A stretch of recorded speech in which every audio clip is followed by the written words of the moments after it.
Good afternoon, everyone. Welcome back to Business Law 2. Today we're going to be discussing Chapter 38, which involves relationships between the principal and agent. So I want us to be able to understand the importance and the role that agents have under this umbrella or idea of what's called agency law in the United States. We'll talk about types of agents. We'll talk about independent contractors versus employees versus agents. And then at the very end, we talk about duties that are owed to the agent by the principal, and then duties that are owed to the principal by the agent. So it's kind of like a two-way responsibility that flows back and forth. Anyway, when we talk about agency law in the United States, we're talking about this special relationship that's based on an express or maybe implied agreement in which a person that we're going to call an agent is allowed to negotiate or make contracts on behalf of a principal, which usually is an employer, and that representation that the agent has is to third parties or to the world. And so that's kind of like the nutshell or the essence of what it means to be an agent in this agency relationship. Normally, an agent is not a general employee, nor is an agent an independent contractor. Employees have a lot of control over what they're allowed to do or not do. They're usually under the direction of either the owner or a supervisor or manager. Independent contractors are completely different also. They are not employees. They have a lot more autonomy over what they're allowed to do or not do. So agents are generally not your traditional employee, and they are definitely not independent contractors. Principals, once you have established that agency relationship and you have an agent or a group of agents that are going out into the world on your behalf, at that point, the contracts they enter into, as long as it's part of what they were hired to do, those are going to be binding on the actual principal or the employer in question. Again, just remember, employees, they usually lack the ability to enter into contracts for the principal because that's an agency thing. And then independent contractors, they're on their own anyway, and they're not under the control or the direction of the principal. They're just hired to do a task, and once that task is completed, then their role is over at that point. There are different agency classifications. So a general agent is going to be authorized to represent a principal regarding all types of contracts or maybe all types of business at a specific location. A special agent is authorized to represent the principal only regarding a specific transaction. And then a universal agent represents the principal regarding all matters that they legally can be delegated to do. So a general agent, when you think of just some examples for each of these, that would be someone that's assigned to a particular branch. And then on a local level, as they enter into contracts, that binds the principal, but it's only localized. Special agents, they have a task or a mission that they have to accomplish. And once that task or mission is accomplished, then usually they're done being the agent at that point. Here in Central Florida, a great example of the use of an agent, or I should say a group of agents, by a principal is Walt Disney. When in the 1960s, when he was looking to acquire real property in Central Florida, the last thing he wanted to do was just to show up himself and be entering into contracts for the sale of land, because he knew, because of his celebrity status back then, that would impact the purchase price. So what he did was he just hired agents to buy up parcels of land. And eventually, near the end, I think locals were figuring out what was going on. But until, near the end, no one really was realizing that one person was kind of like the mastermind trying to acquire all these different parcels of land and then eventually joining them all together for what is now Walt Disney World, all the property that the company owns there. Universal agent, the best example there is like power of attorney. If you give a power of attorney to someone to make decisions for you, whether it's based on a commercial relationship or if it's you in your personal capacity, they have universal applicability for what they're doing for you. It's not just tied to a specific location or a specific transaction. So by its very label, universal, it's very wide scope in its applicability. And so, you should be mindful of the power you're granting to other people through agency law, because you are giving them a lot of authority that can bind you potentially as the principal.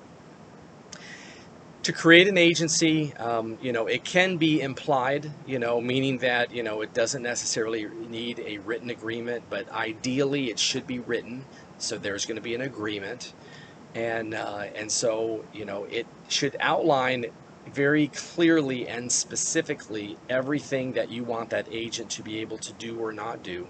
It could include compensation, it could include termination, and everything. And if you haven't already figured out, if you had me for Business Law 1 and we talked about contracts, I'm very much a fan of written agreements, because if it's well defined and executed, it can eliminate so many problems in the real world. But that's why you need to have very careful consideration in the creation of these special relationships. So obviously express or written or apparent, that's one way. Implied can be, it can be based on a need through judicial interpretation, by operation of law. Apparent is where we look at the actual conduct or the appearance. And so, does it look like to the outsider, just a random, neutral third party, as you hear this agent speak, or other clues that you might discern, do you believe that this person has authority to enter into contracts that bind a third party, which is a principal? And if that's the case, then that would be another way to create this agency relationship, is that by there's actual apparent authority. Again, different ways in which you kind of create it. When we talk about the agent's authority, we know that the general rule is that the agent may obligate the principal, and so there's different levels of authority. So there's express authority, so that's where it's very clear the agent is doing specifically what the principal tells him or her to do. Incidental authority is usually things that, maybe it's not specifically spelled out, but it seems like it would flow with that responsibility. So like Walt Disney's agents, who traveled to Central Florida in the 1960s to acquire real property. While they were here, they might enter into an exclusive, a contract with a local real estate broker or a salesperson, so that salesperson or broker finds property for them, and they go through them in order to buy this land. That would be incidental. Maybe Walt Disney didn't really, specify, can you enter into exclusive listing agreements or not, or using a real estate broker as your source of how you find property. Maybe I think another example is, again, same thing, with these agents of Walt Disney, while they're here, they probably are going to need lodging, they're going to have transportation and food expenses. And so, obviously that would be kind of incidental to what they're trying to do here. Customary authority, that's that third type. That's authority to do an act that is normally, that's by custom, what these types of agents do. And then apparent authority, again, is evidenced by words or conduct of the principal. There was a classic apparent authority case years ago, and it involved a horse farm. And as you entered this farm, you drove onto the property. There would be a sign, and it indicated on the sign that there was this manager that lived on site. And so, in any inquiry about, having horses be kind of kept there, you were directed to this person that was on-site manager. So, this guy would enter into, there would be these contracts to house these horses for, days, weeks, months, even a couple years. And so the owner or the principal of the horse farm, they decided they were going to relocate the horse farm out of state. And so several customers were complaining that it's we have this long-term contract. And the principal tried to say, well, I don't know who this person is. Sure, they live there, but I never gave them any type of authority. And what was apparent about the authority of this manager that lived on site was there was a sign that said manager, and it said direct all inquiries to the manager. And so you know, if you were just a stranger, you would presume that the manager has the ability to enter into contracts. So it was a great case that demonstrated that the power of apparent authority. So, in terms of agency duties and liabilities, the agent owes the principal duties in two broad categories, in a fiduciary sense, and then in terms of just a general duties imposed by agency law. So when we talk about a fiduciary duty, that's because of this special relationship of trust and loyalty. Fiduciary obligations kind of flow into this idea that there's no self-dealing or secret profiting. You have to protect and preserve confidential information that you acquire during that relationship. You're being able to demonstrate that you have the necessary skill and care to do whatever it is that's required as an agent. You're required to exercise good judgment and good conduct and obey any types of directives by the principal. So those are a bundle of fiduciary obligations. Some of it's loyalty, some of it's financial based, some of it is judgment based, but that's what you owe as an agent to the principal, this fiduciary obligation. When we talk about the specifics of these fiduciary duties, so good conduct, part of what we're going to require the agent is to kind of maintain this good working relationship with the principal. They do have a duty to obey, so they have to kind of listen to what the directives are for the principal and make sure that they follow any specific instructions. If there is misconduct on the part of the agent, they do technically indemnify, meaning that they would suffer the loss, not the principal. If it's truly something that's based on misconduct, that would be a foregone requirement.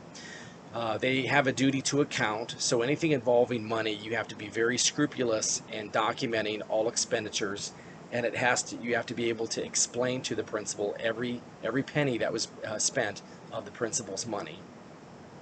And as I mentioned, duty of care, full disclosure, duty of loyalty. The main thing that the principal owes the agent is this idea that they have to pay or compensate the agent as per the agreement. So whatever is owed, the principal has this affirmative obligation. And then the principal can do nothing to kind of either interfere with the agent in the execution of their duties, and also the principal has to not do anything to impair the reputation of the agent, because a lot of times agents will flow from principal to principal doing different tasks. And so they may or may not be a permanent fixture in a particular business setting. Their specialty may be acquiring property. And so, today we're doing it for Disney. Tomorrow we're going to do it for, Warren Buffett. The next day we're going to do it for Ted Turner, whatever. And so, you as a principal, you can't badmouth or slander in any way or harm the reputation of an agent that faithfully carries out his or her obligations under the agreement.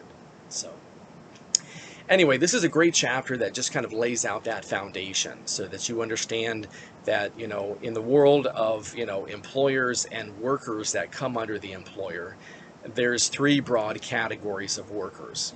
There are traditional employees, that, are given usually very specific instructions and training, and they're supervised and managed very closely. Then you have agents that are given some special authority or autonomy in order to enter into contracts on behalf of the principal. And then the last category, which we briefly discussed, were independent contractors. And those are the people that truly are like their own entrepreneur. They get to set their own schedule. They don't get training. They use their own supplies and materials and equipment. Sometimes independent contractors have their own crews that work under them. And again, they're usually hired to do a task or a project, and then when they're finished, then that's over, and they move on and they do some other project or task for another, employer or, whoever the case might be. Anyway, this is chapter 38. Please let me know, as always, if you have any questions, comments, concerns. But I hope this kind of helps clarify maybe some questions and better understand this chapter on agency law. But Have a good, safe, and productive rest of the week, and I'll be chatting with you all online. Thank you so much.